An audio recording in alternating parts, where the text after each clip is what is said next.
एक पति और पत्नी ने देखा कि उनके पड़ोसी घबराकर अपना सामान पैक कर रहे हैं और अपने घरों से बाहर भाग रहे हैं। वे उलझन में थे। तभी वे बाहर निकले और उन्होंने देखा कि सड़क पर हर कोई ऐसे भाग रहा है जैसे दुनिया का अंत आ गया हो। जेसन अभी भी नहीं जानता था कि क्या हो रहा है, लेकिन सावधानी के तौर पर उसने अपने परिवार को लेकर शहर छोड़ने का फैसला किया। लेकिन रास्ते में उन्होंने कुछ अजीब देखा। वही पड़ोसी जो भाग गए थे अब वापस लौट रहे थे। चीजें और भी अनसेटलिंग हो गईं। जेसन का परिवार चिंतित हो गया और जल्द ही वे ट्रैफिक में फंस गए। तभी उन्हें पता चला कि शहर से बाहर निकलने का एकमात्र रास्ता मिलिट्री ने ब्लॉक कर दिया था।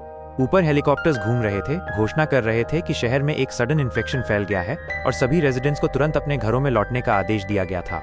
जेसन तब समझा कि वे पूरी तरह से आइसोलेटेड हो गए थे। अचानक आसमान से एक रॉक लाइक ऑब्जेक्ट टकराया, जिससे धूल का एक बादल उठ गया। कुछ ही पलों बाद 2 फाइटर जेट्स गर्जना करते हुए गुजरे सीधे शहर की ओर जा रहे थे। सभी ने शॉक में देखा जैसे बॉम्ब्स की बारिश होने लगी। बेथ, जेसन की पत्नी, को तुरंत सच्चाई का एहसास हुआ। अगर उन्होंने आदेश का पालन किया होता और घर वापस चले गए होते तो उनका फेट सील हो जाता। अब जेट सड़कों पर भागते हुए लोगों की ओर मुड़ गए। तभी हर कोई आखिरकार समझा, मिलिट्री उन्हें बचाने की कोशिश नहीं कर रही थी, वे उन्हें मारने की कोशिश कर रहे थे। बेथ ने एक हिल पर एक स्कूल देखा और जल्दी से अपने परिवार से ऊपर चढ़ने का आग्रह किया। जेट्स ने बॉम्बिंग का दूसरा राउंड शुरू किया, लेकिन सौभाग्य से वे समय रहते ब्लास्ट वेव से बच गए। लड़खड़ाते और थके हुए वे स्कूल पहुंचे और बंकर के दरवाजे पर हताशा में बैंगिंग करने लगे। जैसे जैसे प्लेन्स की गरजने की आवाज करीब आती गई, भारी दरवाजा आखिरकार बंद हो गया। किस तरह का वायरस आर्मी को इतने ड्रास्टिक एक्शन लेने के लिए मजबूर कर सकता था, जेसन का परिवार समझ नहीं पाया, लेकिन अभी के लिए उन्हें शेल्टर मिल गया था। बंकर के अंदर एक्सपायर्ड कैंड फूड था, जो 3 लोगों के लिए काफी समय तक चलने के लिए पर्याप्त था। लेकिन बेथ का चेहरा पीला था। दरवाजा बंद करते समय उसकी हथेली कट गई थी। क्या होगा अगर वो पहले से ही इन्फेक्टेड हो गई थी? फिर भी ये इस पर ध्यान देने का समय नहीं था। जेसन ने बंकर के दरवाजे को आयरन लिंक से कसकर बांध दिया और फैसला किया कि वे कुछ समय के लिए वहीं छिपे रहेंगे। हालांकि जमीन के नीचे जीवन आसान नहीं था। हर दिन एक जैसा था, बासी कैंड फूड और एक पुराने अंडरग्राउंड वेल से मडी वाटर। समय बिताने के लिए वे कार्ड्स और हाइड एंड सीक खेलते थे। दुनिया से कटे हुए परिवार को ऐसा महसूस हो रहा था जैसे वे खुद दुनिया के अंत में रह रहे हों। उनकी बेटी सबसे पहले रेस्टलेस हो गई। पापा, हम यहाँ कब तक रहेंगे? उसने पूछा। जेसन के पास कोई असली जवाब नहीं था। वो बस इतना ही कह सका, जब वायरस चला जाएगा और जीवन फिर से खिलेगा, तभी हम बाहर जाएंगे। उन्होंने कभी कल्पना नहीं की थी कि ये वेट 300 दिनों तक खींचेगा। छोटी लड़की अक्सर वेंटिलेशन डक्ट से जुड़े एक रिफ्लेक्टर मिरर के माध्यम से बाहर झांकती थी, लेकिन हर बार उसे केवल राख में झुलसी हुई लाइफलेस और ब्लीक दुनिया दिखाई देती थी। धीरे धीरे उसे ऐसा लगने लगा कि शायद वे सच में जीवित रहने वाले आखिरी लोग हैं। बेथ ने उसे दिलासा दिया, फुसफुसाते हुए कहा कि शायद उसके दोस्त भी उनकी तरह कहीं छिपे हुए हैं। एक दिन लड़की ने एक टिन कैन खोला और पाया कि वो पीछे एक छोटे से छेद के साथ खाली था। किसी ने खाना चुरा लिया था। बेथ ने बाकी स्टॉक की जांच की और पाया कि 12 कैन्स खाली हो गए थे। 2 हफ्तों की सप्लाईज चली गई थी। दिल टूट गया।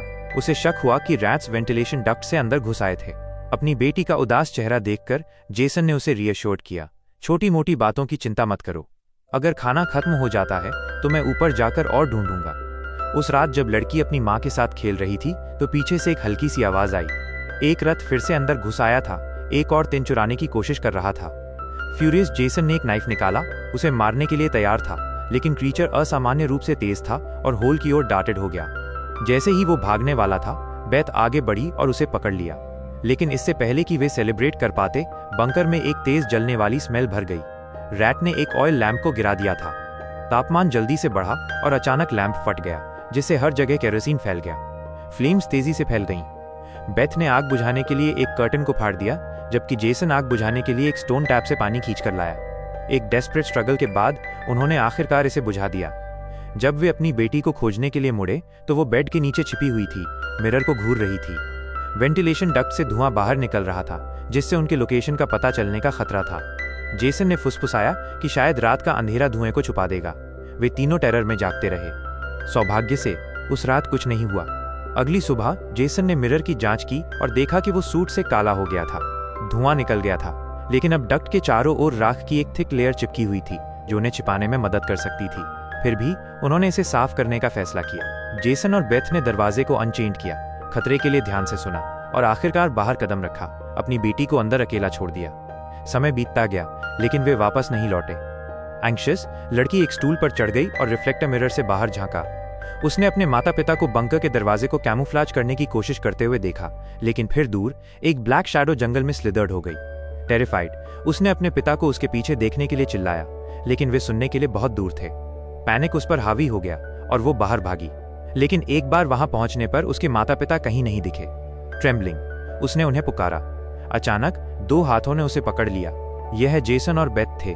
वे जल्दी से बंकर में वापस आ गए। जेसन ने दरवाजे को वुडन प्लैंक से सिक्योर किया और फिर से कसकर बांध दिया। फिर उसने साइलेंस के लिए इशारा किया, अपना कान जमीन पर दबाया। ऊपर फुटस्टेप सुनाई दे रही थी। Heavy deliberate searching. कुछ जानता था कि वे वहां नीचे हैं। छोटी लड़की सौब में टूट गई। बेथ ने उसे शांत करने की हताशा में कोशिश की, फुसफुसाते हुए कहा कि कोई भी शोर अंत का मतलब होगा।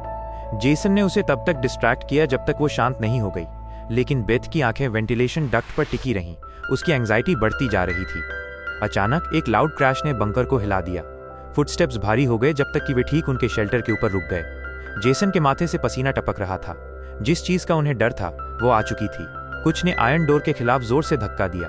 चेन्स हिंसक रूप से रैटलिंग कर रही थीं। ये स्पष्ट था कि घुसपैठिए को पता था कि अंदर कोई था। हर स्लैम ने सपोर्टिंग बीम्स को क्रैक कर दिया। दरवाजा अब और नहीं टिकेगा। अपना करेज बुलाते हुए बेथ लैडर पर चढ़ गई।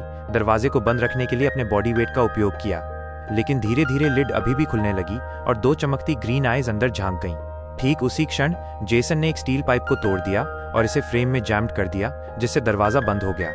ऊपर का प्रेशर अचानक गायब हो गया और कपल ने बंकर को फिर से सिक्योर कर लिया। हालांकि फुटस्टेप्स आखिरकार फेडेड अवे हो गए।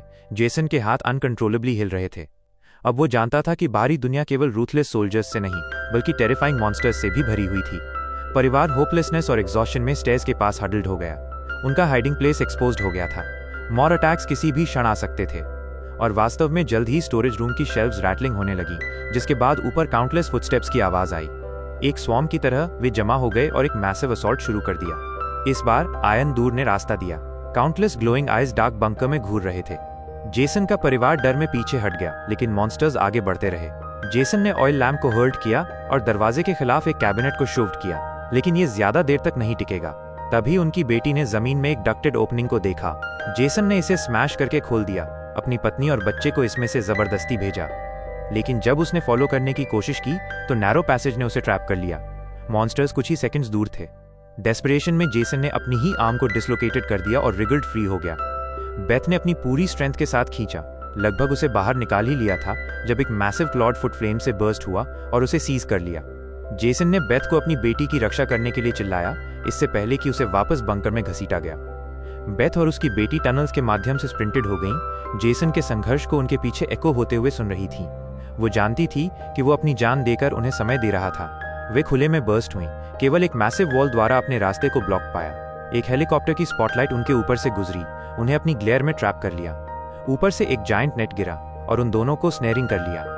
मेश के माध्यम से बेथ ने ग्लोइंग ग्रीन आइज वाले ब्लैक फिगर्स को करीब आते देखा, लेकिन जैसे ही वे करीब आए उसे एहसास हुआ कि ये मॉन्स्टर्स नहीं थे। वे हैजमैट सूट्स में सोल्जर्स थे। सोल्जर्स ने सिरिंजेस निकाली और उनकी गर्दन में जैबिंग कर दिया। ब्लैक ब्लड बाहर ट्रिकल्ड हो गया। उन्हें इन्फेक्टेड घोषित करते हुए कमांडर ने अपने आदमियों को मां और बच्चे दोनों को एग्जीक्यूट करने का आदेश दिया। जब वायरस पहली बार फैला तो कई टाउन फोक पहले ही एक्सपोज्ड हो गए थे। ये एयरबॉर्न, हाईली कंटेजियस और इनविजिबल था। आर्मी का कंटेनमेंट का एकमात्र तरीका मर्सिलेस एक्सटर्मिनेशन था। बेथ ने हॉरर में देखा जब सोल्जर्स ने अपनी वेपन्स अपनी बेटी की ओर उठाई। रेज ने उसे कंज्यूम्ड कर लिया और ब्लैक वेन्स उसके चेहरे पर क्रॉलिंग होने लगी। लेकिन इससे पहले कि वो एक्ट कर पाती, एक सोल्जर की गर्दन से ब्लड की एक स्प्रे बर्स्ट हुई। ये जेसन था। वो डेड से वापस लौट आया था। उसकी आंखें लाल चमक रही थीं। उसकी स्ट्रेंथ मल्टीप्लाइड हो गई थी। वो इन्फेक्शन के बाद ट्रांसफॉर्म हो गया था। हालांकि वो फियर्सली लड़ा। वो बुलेट्स की हेल के खिलाफ ज्यादा देर तक नहीं टिक सका। वो ग्राउंड पर गैस्पिंग करते हुए कोलैप्स हो गया। लेकिन उसका सैक्रिफाइस व्यर्थ नहीं था। केओस के बीच बेथ और उसकी बेटी नेट से एस्केप करने में कामयाब रहीं। सोल्जर्स उन्हें खोजने के लिए स्कैटर्ड हो गए। अनअवेयर कि बेथ खुद ट्रांसफॉर्म होने लगी थी, उसने उनमें से कई को स्लॉटर्ड कर दिया, लेकिन आखिरकार स्ट्रक डाउन हो गई और एक कार रूफ पर गिर गई। उसकी बेटी शैडोज में छिपी हुई सब कुछ देखा। फ्यूरी से ओवरवेल्म्ड होकर लड़की भी ट्रांसफॉर्म होने लगी। डेडली इंटेंट के साथ एक सोल्जर पर लीपिंग हो गई, लेकिन इससे पहले कि वो मार पाती, बेथ ने उसे रोक दिया। उसने अपनी बेटी को मॉन्स्टर बनने देने से इनकार कर दिया। धीरे धीरे लड़की शांत हो गई। उसकी वेन्स नॉर्मल हो गईं। लेकिन जिस सोल्जर पर उसने हमला किया था वो पहले ही डूम्ड हो गया था। उसका सूट फटा हुआ था वो भी वायरस का शिकार हो गया। जेसन गंभीर रूप से वूंडेड ने अपनी बेटी को आखिरी बार देखा, अपनी फेमिलियर वे में गुड बाय कहते हुए, इससे पहले कि वो हमेशा के लिए अपनी आंखें बंद कर लेता। ठीक तभी एक और हेलीकॉप्टर आ गया। बेथ ने अपनी बेटी को पकड़ा और दौड़ी। वे जंक के पाइल्स के बीच तब तक छिपे रहे जब तक उन्हें एक सीक्रेट अंडरग्राउंड पैसेज नहीं मिला।